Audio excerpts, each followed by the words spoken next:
The railways. The railways are equally fascinating. The railways are also at a kind of key moment in their history, because we've had 20 years of privatisation, about which I've 25 years of privatisation, which I've obviously written about a lot, and suddenly the model's looking a bit tired, and suddenly some of the chickens are coming home to roost on it, that it doesn't quite kind of work, particularly because of various factors, but one of them being that the kind of constant growth that there had been over the last 20 years kind of came to a bit of a halt. It's slightly gone up again, but season ticket sales have kind of plummeted. People are using the railways more at leisure times. They're using it less 5 days a week, but more like 3 days a week, and so that the income is less consistent and so on.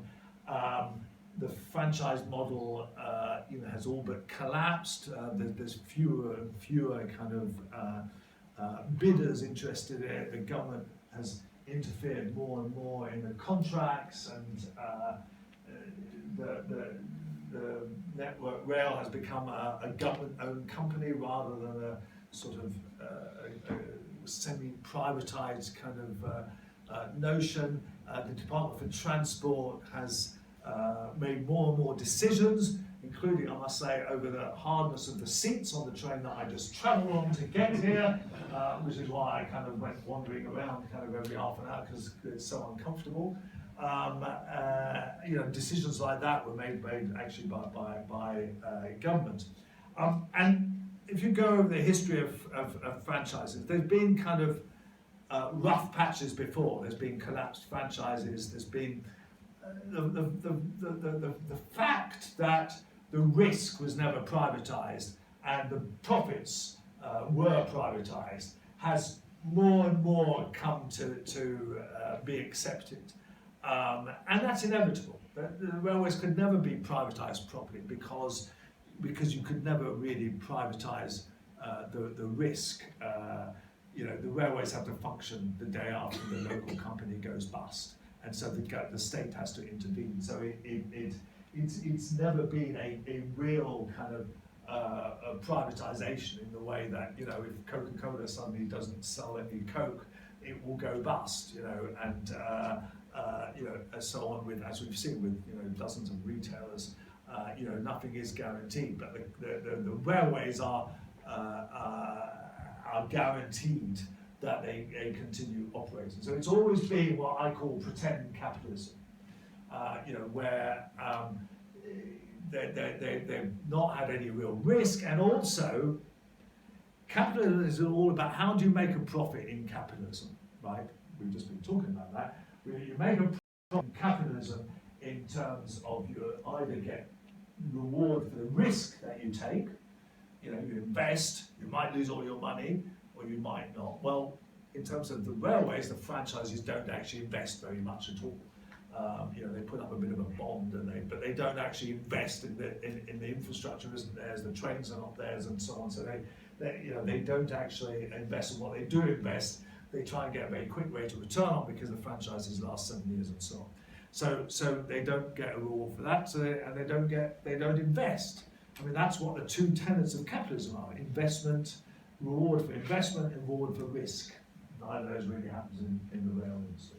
So we're beginning to get to a situation where we need some sort of review. Now, what was a really interesting quote from no less than Chris Gray. Now, he doesn't very often say anything interesting, but he did say something to the Commons Transport Committee in the summer, where he said, one of the problems with the rail industry is that it's too contractualized. Well, Jesus, it's too contractualized. My God, I mean, the whole notion, the whole tenet of the way that the rail industry has been privatized is precisely on the basis of contracts. That if you have two private companies dealing with one another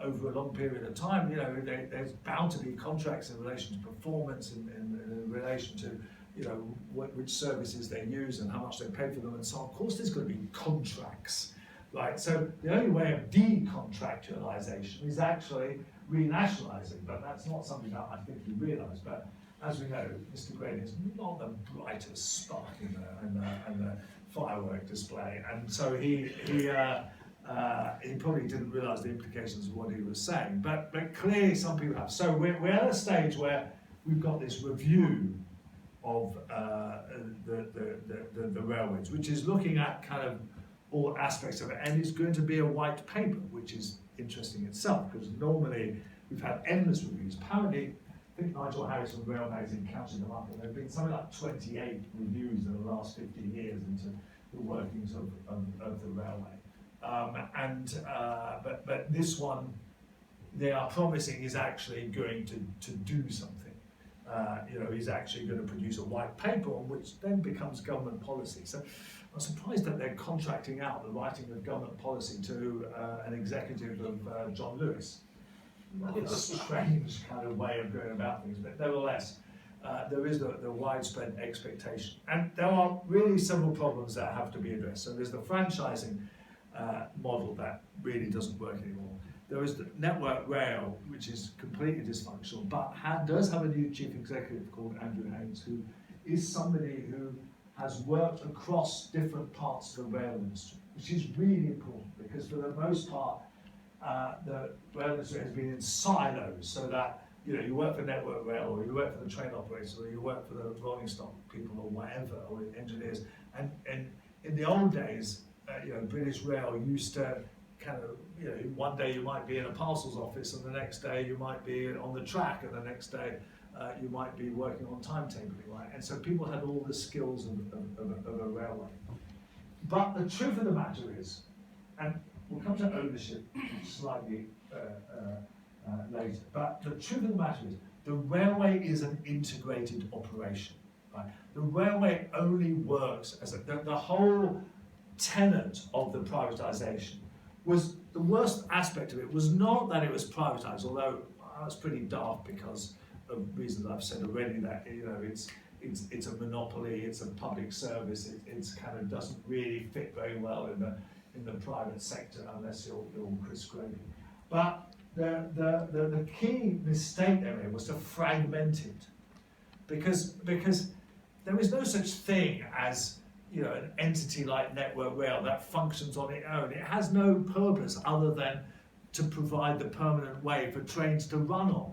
Right? It's not a proper company. It's not a kind of company that is providing a kind of whole service. It's just providing this bit of a service that makes no sense unless there are trains running on it.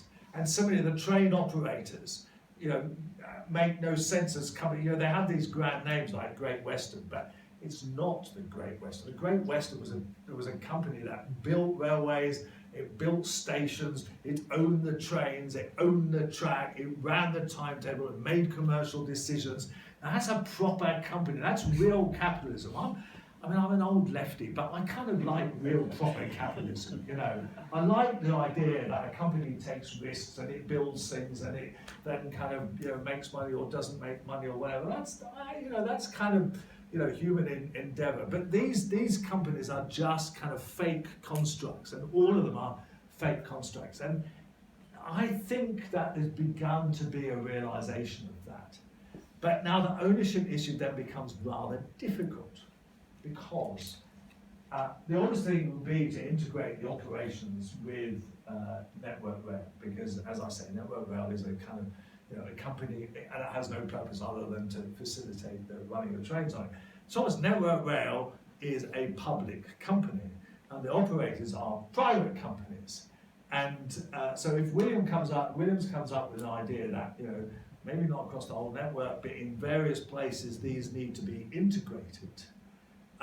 They can't be integrated as private enterprise. You can't kind of break up bits of Network Rail and hire it off. The valuation would be incredibly difficult. The risk, who takes the risk, and what happens to the subsidy that it needs, and so on. It just doesn't work. So it's going to be a little bit of a bind for Chris Grady. I suspect that he's not going to survive beyond Brexit. I'm a betting man, and I'll happily take a tenner off any of you who will say he's still Transport Secretary at the end of the year, and I'll even give you odds. It probably won't be him, but whoever his successor is, will face this kind of issue about, well, if we're going to reintegrate the railways and bring them back together again, who is going to own them, and how is that going to work? You know, now the Labour government, a Labour government, if there was such a thing, by the time this happens, would obviously say, well, we kind of renationalise that and bring it all in house, which I kind of favour. I mean, because that's the least kind of worst solution. But even there, and I'll end on this point, because even there are issues, right? I mean, the idea that if a Labour government got in, which seems to be less likely week by week, as more people kind of hive off to the Independent, which I thought was a newspaper, but is now a political group. The Labour Party's kind of idea is, you know, we'll nationalise the railways, and you know, yes, that's probably the least worst solution, and will make some savings, and will allow some strategic thinking about the railways, and will allow investment to be targeted in the right ways, and so on. But it's not going to allow fares to be cut by 20% or whatever. It's not going to result in kind of absolutely massive kind of change to the rail network. You know, it's certainly a more rational way of running a railway. And certainly, you know, most countries more or less kind of still own their railways and still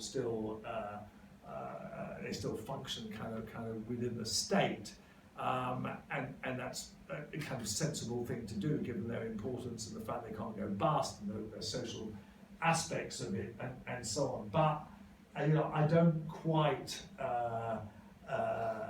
buy the idea that this is going to be completely transformational. It will be an improvement, but it won't be transformational. But I'll leave you on a last point actually, which you know, as transport planners, and some of you are going off into the big wide world or whatever, and which I think is the thing that would get kind of people to understand that transport, you know, is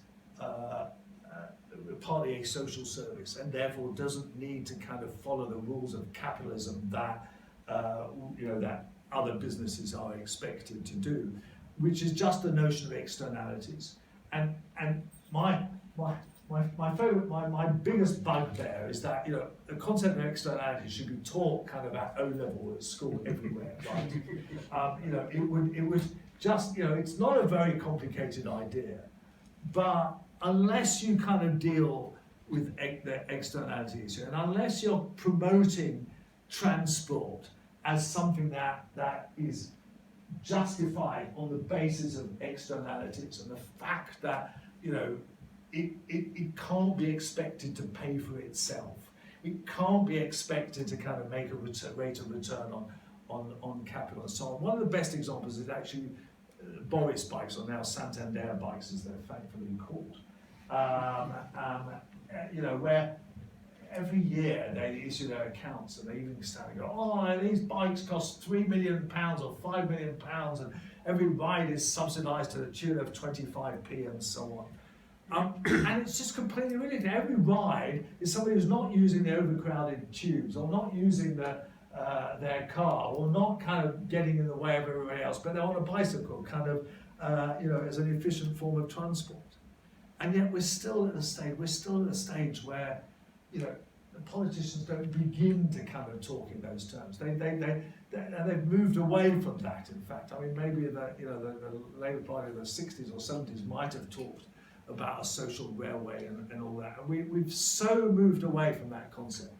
So if there's one thing you take from this overextended lecture of mine and all the madnesses that I've kind of tried to portray, is talk about externalities. We need to talk about externalities. We need to kind of convey that, you know, this is the basis on which society operates, and that, you know, we can get a sustainable, decent transport system if everybody understood that and we were prepared to pay the cost of that.